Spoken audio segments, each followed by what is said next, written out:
దేవుని పరిశుద్ధ నామమునకు మహిమ కలుగును గాక. మన ప్రభువును మన రక్షకుడగు యేసుక్రీస్తు నామంలో అందరికీ శుభాభివందనాలు. ఈ ఉదయకాల సమయంలో తెలియజేస్తున్నామండి. మరి పాట పాడుకుంటూ దేవుణ్ణి ఆరాధిద్దాం. హల్లెలూయా. ఆరాధిస్తున్నాను యేసయ్యా,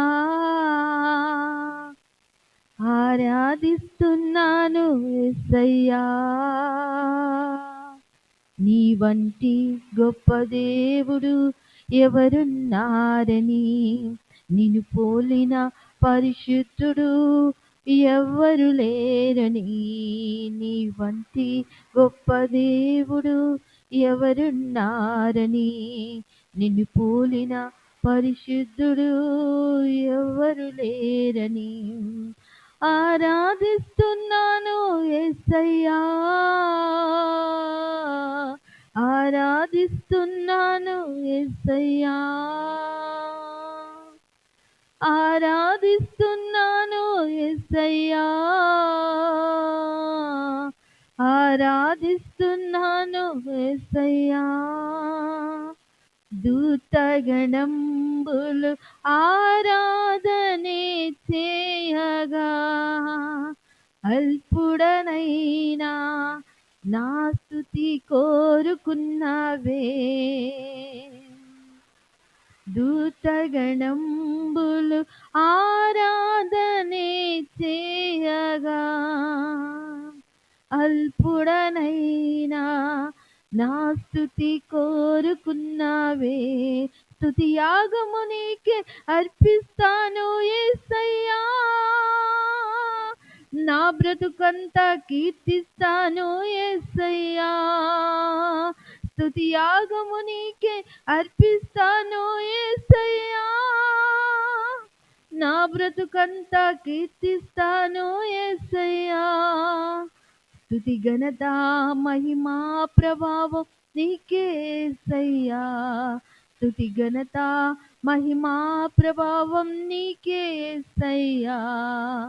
ఆరాధిస్తున్నాను యేసయ్యా, ఆరాధిస్తున్నాను యేసయ్యా, ఆరాధిస్తున్నాను యేసయ్యా, ఆరాధిస్తున్నాను యేసయ్యా.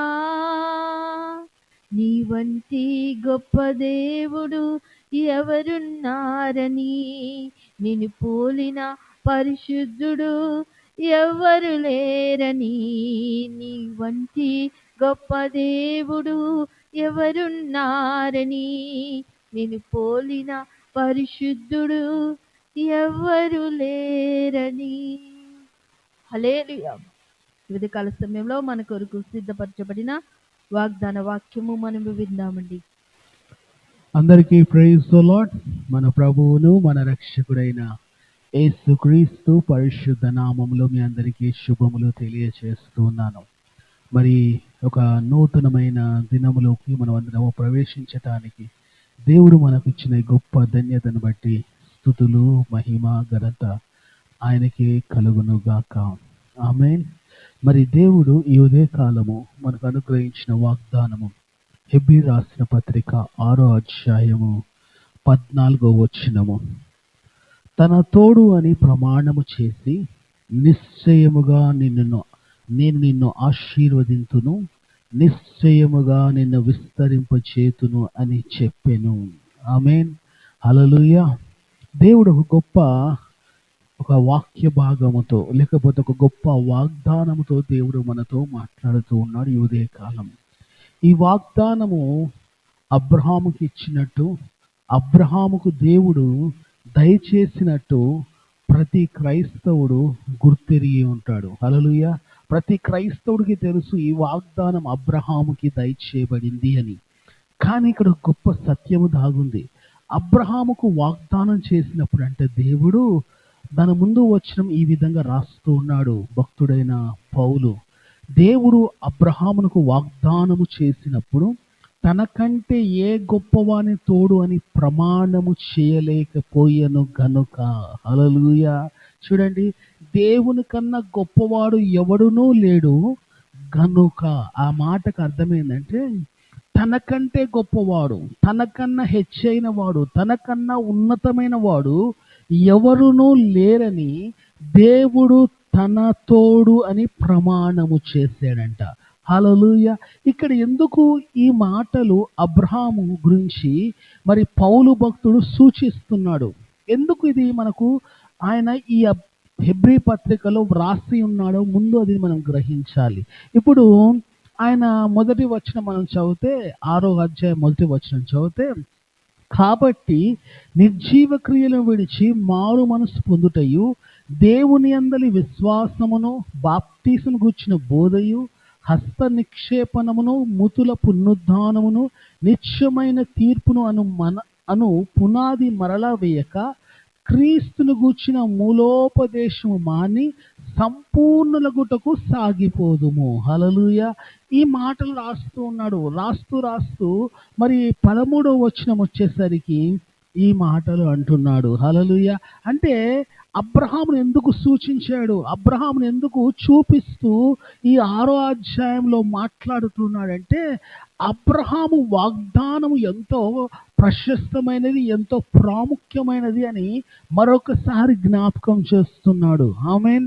మన జీవితాల్లో కూడా మనము కూడా నిర్జీవ క్రియలు విడిచిపెట్టేవారిగా, అలాగునే మారు మనసు పొందిన జీవితము జీవించేవారిగా, దేవుని యందు విశ్వాసమును కొనసాగించేవారిగా, అదే విధముగా మనము క్రీస్తును గూర్చిన బోధను, మూలపాఠమును మన జీవితాల్లో అది పునాదిగా వేయబడిన తర్వాత దాని నుండి బయటికి తొలగిపోకుండా ఉండాలని మనతో మాట్లాడుతూ ఉన్నాడు. ఆమేన్.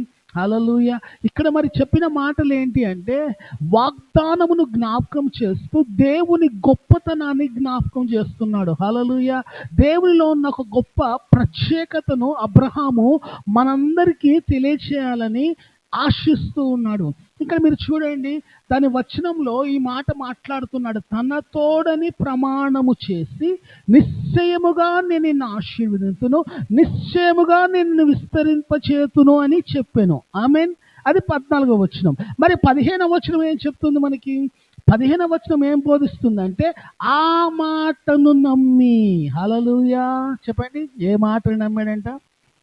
దేవుడు ఏదైతే వాగ్దానం చేశాడో తన తోడని ప్రమాణము చేసిన మాటను నమ్మి.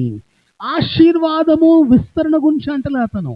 దేవుడు తన తోడని ప్రమాణము చేసిన మాటను నమ్మాడు. హల్లెలూయా. చూడండి, దేవాతి దేవుడు, అద్వితీయుడైన దేవుడు, సృష్టికర్త అయిన దేవుడు, సర్వోన్నతుడైన దేవుడు, సర్వాంతివ్యామైన దేవుడు, సర్వశక్తిగల దేవుడు, నిత్యము జీవించే దేవుడు, మార్పు లేని దేవుడు, దయగల దేవుడు, కనికరం గల దేవుడు, అలాంటి దేవుడు తనంతట తానే తన తోడని ప్రమాణం చేసినప్పుడు కూడా నమ్మలేకపోతే, హల్లెలూయా.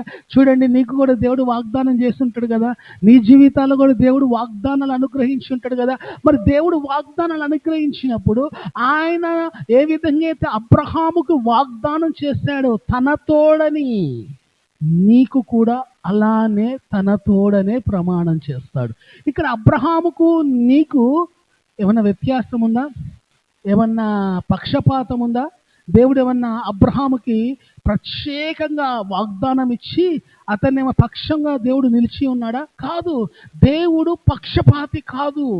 దేవుడికి అబ్రహాముకి ఎటువంటి వాగ్దానం చేశాడో, అబ్రహాముకి ఎటువంటి ఆశీర్వాదాన్ని ఇచ్చాడో, అబ్రహామును ఏ విధంగా అయితే విస్తరింప చేశాడో, దేవుడు నీ పట్ల కూడా అదే ఆశీర్వాదాన్ని, అదే విస్తరణను దేవుడు దయచేయబోతున్నాడు. ఆమేన్.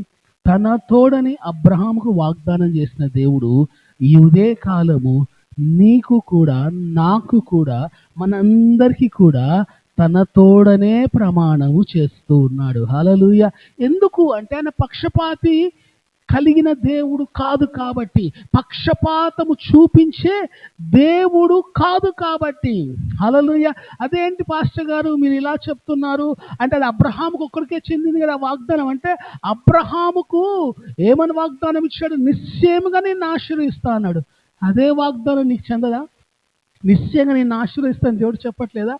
అబ్రహాముతో ఏమన్నాడు? నిశ్చయంగా విస్తరింప చేస్తాడు అంటున్నాడు. దేవుడు నేను విస్తరింప చేయడా నిశ్చయంగా అంటే నీకు అనుమానం ఉందా? ఏమన్నా నీకేమన్నా దేవుడు చెయ్యడు అనే ఆలోచన ఉందా? అలాంటి ఆలోచన కానీ అలాంటి అనుమానం కానీ మనకు ఉండకూడదు. హల్లెలూయా. అక్కడ రాయబడిన మాటను మీరు చూడండి. ఆ మాటను నమ్మిన అబ్రహాము, హల్లెలూయా, అతను దేవుని మాటను నమ్మెను, అందుకు అతను నీతిమంతుడుగా మార్చబడెను. హల్లెలూయా. చూడండి, అతను దేవుని మాటను నమ్మటం వల్ల నీతిమంతుడయ్యాడు.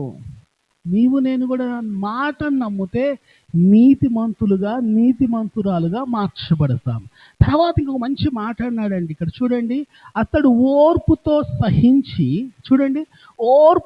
సహించి ఆ వాగ్దాన ఫలమును పొందెను. హల్లెలూయా. ఏం పొందాడంట? ఓర్పుతో సహించి. మనకి ఎంతమందికి ఓర్పు ఉంది? పేషెన్స్ అంటాం. ఇంగ్లీష్లో ఒకటే వర్డ్ వాడారు, కానీ తెలుగులో 2 మాటలు మాట్లాడారు. ఒకటేమో ఓర్పు, మరొకటి సహనం. చెప్పండి. ఓర్పు, సహనము. ఇంగ్లీష్లో వచ్చేసరికి పేషెన్స్ లేదంటే లాంగ్ సఫరింగ్ అన్నారు. అంటే 2 ఒకటే అర్థాన్ని ఇస్తూ ఉన్నాయి. అంటే ఓర్చుకుంటూ, సహిస్తూ, పేషెన్స్ చూపిస్తూ, లాంగ్ సఫరింగ్ అంటే కొంతకాలము సహించగలగటం, ఎక్కువ కాలం సహించగలగటం. ఏం పొందుకోవటానికి? వాగ్దానం వల్ల వచ్చే ఫలమును. హల్లెలూయా. దేవుడు వాగ్దానం చేశాడు. ఆ వాగ్దానానికి ఏమి ఇవ్వబడింది? ఒక ఫలం ఇవ్వబడింది. చెప్పండి, ఏమి ఇవ్వబడింది? ఫలము ఇవ్వబడింది. ఆ ఫలమును దేవుడు ఇస్తానంటున్నాడు. చూడండి, ఇంగ్లీష్లో ఏమన్నాడంటే, and thus Abraham having patiently waited obtain the promise. obtain అనే వర్డ్ వాడాడు. అంటే ఓర్చుకోవటము, పేషెన్స్ తో పాటు దాని కొరకు ఎదురు చూడటము. హల్లెలూయా. కనిపెట్టటము, నిరీక్షణ పెట్టటము. obtained అంటే నిరీక్షణ పెట్టగలగటము. మీరు ఎంతమంది నిరీక్షణ పెడుతున్నారు? ఎంతమంది ఆ నిరీక్షణ కలిగి ఉంటున్నారు? ఈ ఉదయకాలము నాకు వాగ్దానం లేదా? ఉంది. మరి ఆ వాగ్దానం కొరకు నేను ఎంతగా ఓర్పుతో, నిరీక్షణతో ఎదురు చూస్తూ ఉన్నాను. దేవుడు పక్షపాతి కాడండి. దేవుడు ఒకసారి వాగ్దానం ఇచ్చాడంటే ఆ వాగ్దానం మన జీవితంలో 100కు 100% నెరవేర్చబడుతుంది. ఆమేన్. హల్లెలూయా. అది 100కు 100% దేవుడు నెరవేర్చే దేవుడు అయి ఉన్నాడు. కానీ నీవు నేను ఓర్పుతో, నిరీక్షణతో, సహనముతో, విశ్వాసముతో దాన్ని మనము ఆ ఫలమును మన జీవితాల్లో పొందుకోగలగాలి. ఓ మాట నేను మీకు చెప్తాను. నమ్మితే మనమంట భయము కలిగి ఉండమంట. చెప్పండి. నమ్మితే ఏం చేయము? భయాన్ని కలిగి ఉండం. అదే ఓర్పుతో ఉంటే విజయము మనకు తప్పకుండా వస్తుంది అంటున్నాం. హల్లెలూయా. చూడండి, ఈ ఉదయకాలం నువ్వు నమ్ము, ఓర్పుతో ఉండు. ఒకరోజు విజయాన్ని చూస్తావు, ఒకరోజు ఫలితాన్ని చూస్తావు, ఒకరోజు బహుమానం చూస్తావు, ఒకరోజు ప్రతిఫలాన్ని నువ్వు పొందుకుంటావు. అబ్రహాము జీవితంలో దేవుడు చేశాడు. ఆ దేవుడు ఈ రోజు కూడా ఉన్నాడు. హల్లెలూయా. మీరు ఒక సత్యాన్ని గ్రహించాలి. అబ్రహాముతో మాట్లాడిన దేవుడు, నీతో మాట్లాడిన దేవుడు వేరు కాదండి. ఆనాడు ఉన్న దేవుడు ఈనాడు కూడా ఉన్నాడు. ఆనాడు చేసిన దేవుడు ఈనాడు కూడా చేయగల సమర్థుడు. హల్లెలూయా. ఆనాడు దేవుడు తన మాటను నెరవేర్చిన దేవుడు ఈనాడు తన మాటను నెరవేర్చడానికి సంసిద్ధంగా ఉన్నాడు. Well prepared to fulfil his promise in each and every one life. మనందరి జీవితాల్లో దేవుడు నెరవేర్చడానికి వెల్ ప్రిపేర్డ్గా ఉన్నాడు ఆయన. నీవున్నావా? అంత సంసిద్ధంగా నీవున్నావా? సిద్ధంగా లేకపోతే సిద్ధపడు. దేవుడు అబ్రహాం గురించి మాట్లాడుతూ నీ గురించి కూడా మాట్లాడుతున్నాడు. అబ్రహామును దేవుడు ఆశీర్వదించినట్టే నిన్ను కూడా ఆశీర్వదిస్తున్నాడు. కాబట్టి మనమందరము ఆ వాగ్దానము, లేకపోతే ఆశీర్వాదము, లేకపోతే దేవుడిచ్చే దీవెనలు మనమందరము పొందుకున్నాం. దేవుడి మాటలు దీవించును గాక. ఆమేన్. ప్రార్థన చేసుకునే ముందు నేను ఒక విషయం తెలియచేస్తాను. హెవెన్లీ లైట్ మినిస్ట్రీస్ పరిచర్య కోరన్నా, స్పాన్సర్ చేయాలనుకున్నా, లేకపోతే ఆఫరింగ్ కట్టాలనుకున్నా, డొనేషన్స్ చేయాలనుకున్నా, మీ ముందు స్క్రీన్ మేము స్కానర్ మేము పెట్టి ఉన్నాం. స్పాన్సర్ చేయాలనుకున్న వారు స్కాన్ చేసి ఆఫరింగ్ మీరు చేయాల్సిందిగా ప్రేమపూర్వకంగా మీ ఆహ్వానం తెలుపుతున్నాను. మనమందరము ప్రార్థన చేసుకుందాం. ప్రార్థన ఎవరైతే చూస్తున్నారో YouTube channel, pastor YouTube channel ఎవరైతే చూస్తున్నారో దయచేసి ఏకీభవించాల్సిందిగా ప్రభు పేరట మనవి చేస్తున్నాను. ప్రార్థన.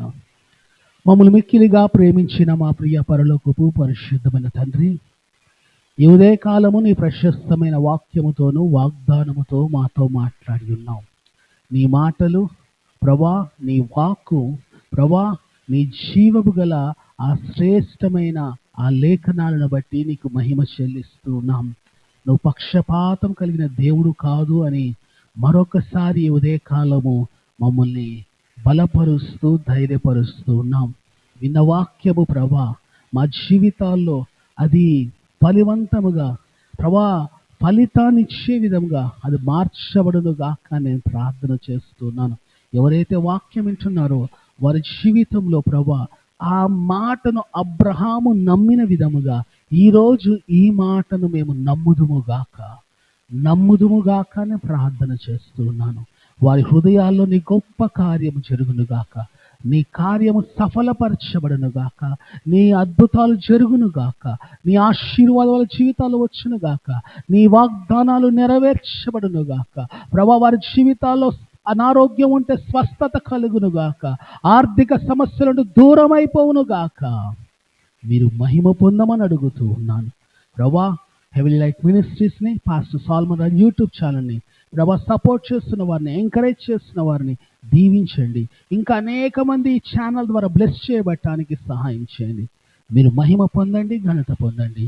యేసు నామములో అడుగుచున్నాం మా ప్రియ తండ్రి, ఆమేన్.